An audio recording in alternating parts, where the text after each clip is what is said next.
Good evening. Tonight we're reading A Connecticut Yankee in King Arthur's Court by Mark Twain. Chapter 35, A Pitiful Incident. It's a world of surprises. The king brooded. This is natural. What would he brood about, should you say? Why, about the prodigious nature of his fall, or, of course, from the loftiest place in the world to the lowest, from the most illustrious station in the world to the obscurest, from the grandest vocation among men to the basest? No, I take my oath that the thing that gravelled him most, to start with, was not this, but the price he had fetched. He couldn't seem to get over that $7. Well, it stunned me so, when I first found it out, that I couldn't believe it. It didn't seem natural. But as soon as my mental sight cleared, and I got a right focus on it, I saw I was mistaken. It was natural. For this reason. A king is a mere artificiality, and so a king's feelings, like the impulses of an automatic doll, are mere artificialities. But as a man, he is a reality, and his feelings, as a man, are real, not phantoms. It shames the average man to be valued below his own estimate of his worth, and the king certainly wasn't anything more than an average man, if he was up that high. Confound him, he wearied me with arguments to show that in anything like a fair market he would have fetched $25, sure, a thing which was plainly nonsense, and full of the baldest conceit. I wasn't worth it myself. But it was a tender ground for me to argue on. In fact, I had to simply shirk argument and do the diplomatic instead. I had to throw conscience aside and brazenly concede that he ought to have brought $25, whereas I was quite well aware that in all the ages the world had never seen a king that was worth half the money, and during the next 13 centuries wouldn't see one that was worth the fourth of it. Yes, he tired me.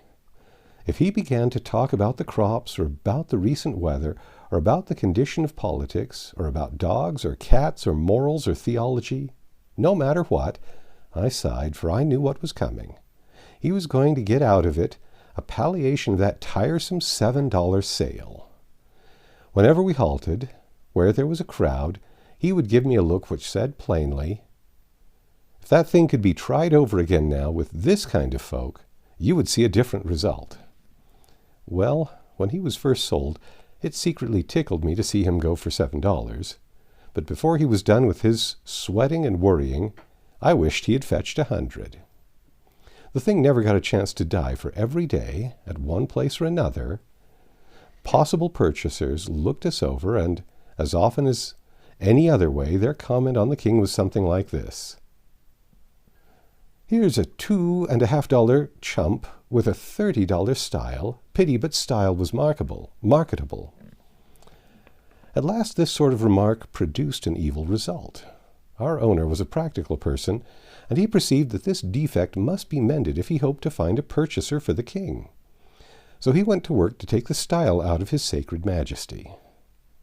I could have given the man some valuable advice, but I didn't. You mustn't volunteer advice to a slave driver unless you want to damage the cause you are arguing for. I'd found it a sufficiently difficult job to reduce the king's style to a peasant's style, even when he was a willing and anxious pupil. Now then, to undertake to reduce the king's style to a slave's style, and by force, go to, it was a stately contract. Never mind the details. It will save me trouble to let you imagine them. I will only remark that at the end of a week there was plenty of evidence that lash and club and fist had done their work well. The king's body was a sight to see, and to weep over, but his spirit? Why, it wasn't even phased. Even that dull clod of a slave driver was able to see that there can be such a thing as a slave who will remain a man till he dies, whose bones you can break, but whose manhood you can't. This man found that from his first down to his latest he couldn't ever come within reach of the king. But the king was ready to plunge for him, and did it. So he gave up at last, and left the king in possession of his style unimpaired. Fact is, the king was a good deal more than a king. He was a man. And when a man is a man, you can't knock it out of him. We had a rough time for a month, tramping to and fro in the earth and suffering. And what Englishman was the most interested in the slavery question by that time? His Grace the King. Yes, from being the most indifferent, he was become the most interested. He was become the bitterest hater of the institution I had ever heard talk. And so I ventured to ask once more a question which I had asked years before, and had gotten such a sharp answer that I had not thought it prudent to meddle in the matter further. Would he abolish slavery? His answer was as sharp as before, but it was music this time. I should never wish to hear the pleasanter, though the profanity was not good, being awkwardly put together with the crash word almost in the middle instead of at the end where, of course, it ought to have been. I was ready and willing to get free now. I hadn't wanted to get free any sooner. No, I cannot quite say that. I had wanted to, but had not been willing to take desperate chances, and had always dissuaded the king from them. But now? It was a new atmosphere. Liberty would be worth any cost that might put upon it now. I set about a plan, and was straightway charmed with it. It would require time, yes, and patience, too, a great deal of both. One could invent quicker ways and fully as sure ones, but none that would be as picturesque as this. None that would be so dramatic. And so I was not going to give this one up. It might delay us months, but no matter. I would carry it out or break something. Now and then we had an adventure. One night we were overtaken by a snowstorm while still a mile from the village we were making for. Almost instantly we were shut up as in a fog. The driving snow was so thick. You couldn't see a thing, and we were soon lost.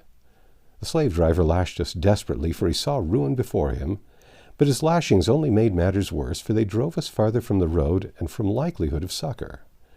So we had to stop at last and slump down in the snow where we were.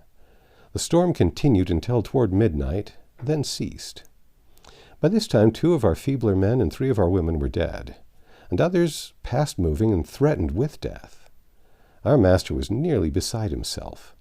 He stirred up the living and made us stand, jump, slap ourselves to restore our circulation, and he helped as well as he could with his whip. Now came a diversion. We heard shrieks and yells, and soon a woman came running and crying, and seeing our group, she flung herself into our midst and begged for protection. A mob of people came tearing after her, some with torches, and they said she was a witch who had caused several cows to die by a strange disease, and practiced her arts by help of a devil in the form of a black cat. This poor woman had been stoned until she hardly looked human. She was so battered and bloody. The mob wanted to burn her. Well, now, what do you suppose our master did? When we closed around this poor creature to shelter her, he saw his chance. He said, "Burn her here, or they shouldn't have her at all." Imagine that. They were willing. They fastened her to a post, they brought wood and piled it about her, they applied the torch, while she shrieked and pleaded and strained her 2 young daughters to her breast, and our brute, with a heart solely for business, lashed us into position about the stake, and warmed us into life and commercial value by the same fire which took away the innocent life of that poor harmless mother.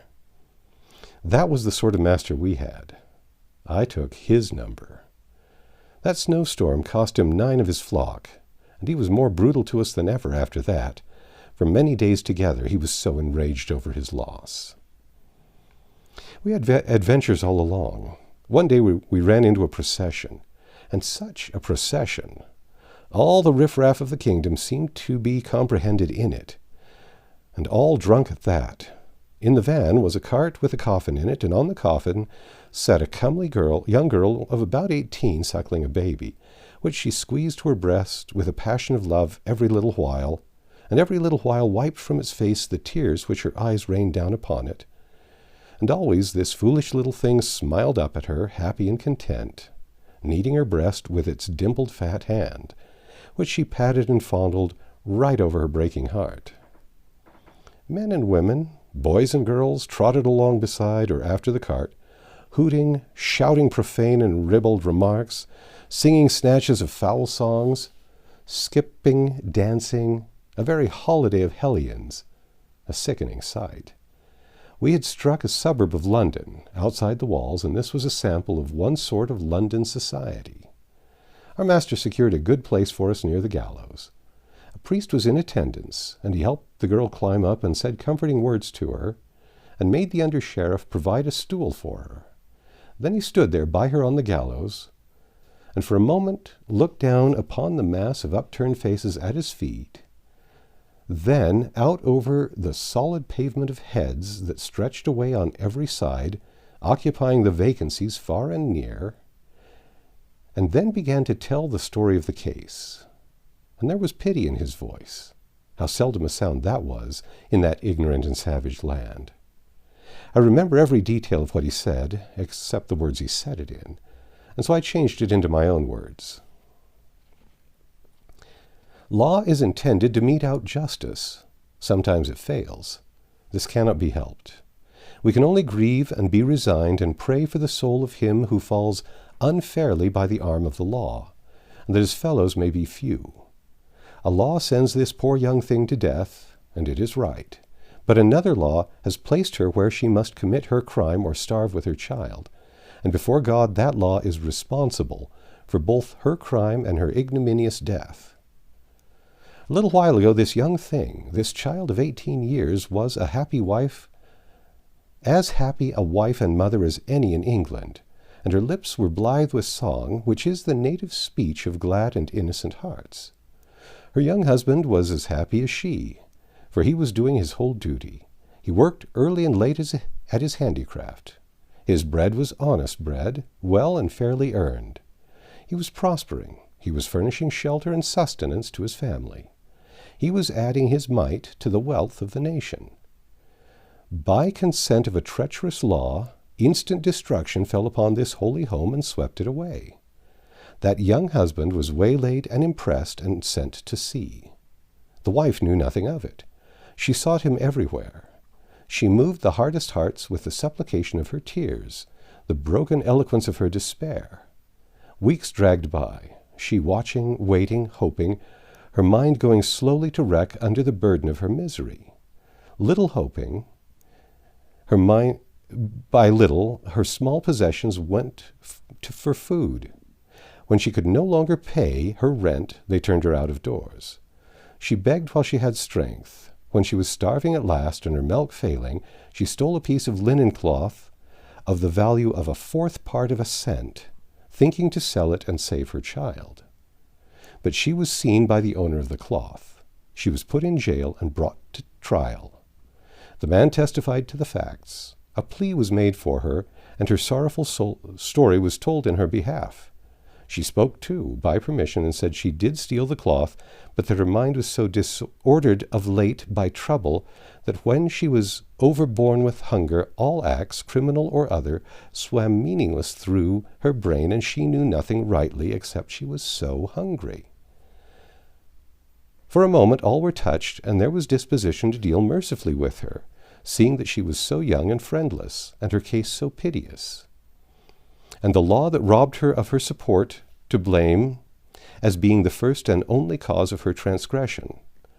But the prosecuting officer replied that whereas these things were all true, and most pitiful as well, still there was such small theft in these days, and mistimed mercy here would be a danger to property.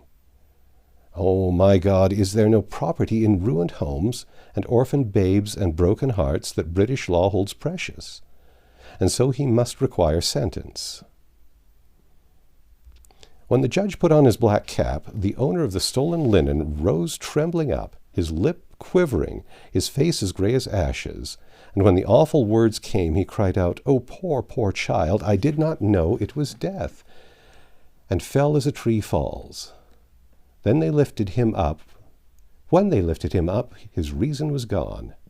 Before the sun was set, he had taken his own life.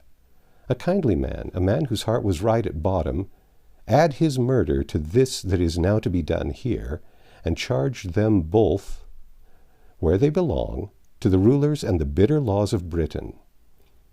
The time is come, my child. Let me pray over thee, not for thee, dear abused poor heart and innocent, but for them that be guilty of thy ruin and death, who need it more. After his prayers, they put the noose around the young girl's neck, and they had great trouble to adjust the knot under her ear, because she was devouring the baby all the time, wildly kissing it, and snatching it to her face and her breast, and drenching it with tears, and half moaning, half shrieking all the while. And the baby crowing and laughing and kicking its feet with delight over what it took for romp and play. Even the hangman couldn't stand it, but turned away. When all was ready, the priest gently pulled and tugged and forced the child out of the mother's arms, and stepped quickly out of her reach. But she clasped her hands and made a wild spring toward him with a shriek. But the rope and the under-sheriff held her short. Then she went on her knees and stretched out her hands and cried, "One more kiss! Oh, my God, one more! It is the dying that begs it." She got it and almost smothered the little thing, and when they got it away again, she cried out, "Oh, my child, my darling, it will die. It has no home. It has no father, no friend, no mother." "It has them all," said the good priest. "All these will I be to it till I die." You should have seen her face then. Gratitude? Lord, what do you want with words to express that? Words are only painted fire. A look is the fire itself. She gave that look and carried it away to the treasury of heaven, where all things that are divine belong. That's the end of chapter 35. Come back tomorrow and we'll read chapter 36, An Encounter in the Dark.